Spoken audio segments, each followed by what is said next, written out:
వంచన ఇంతలేక ఎటువంటి మగాత్ములనాశ్రయించిన కొంచెము కాని మేలు సమకూడదు అదృష్టము లేని వారికి సంచిత బుద్ధి బ్రహ్మణ నిశంభున వీపున మోచునట్టి రాయంచకు దుంపతూండ్లు దిననాయగదా ఫలమేమి భాస్కరా.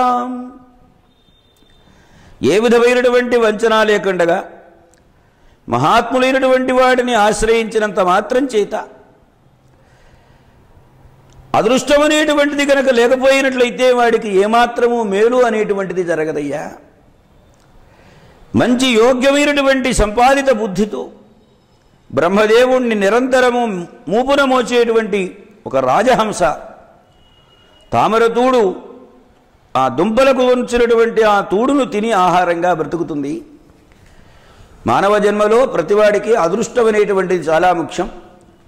అదృష్టం లేనటువంటి వాడు ఎంత గొప్పవాడి సేవ చేసినా ఏమీ ప్రయోజనాన్ని పొందలేడు అనే విషయాన్ని ఇక్కడ కవీశ్వరుడు మనకు చెబుతున్నాడు.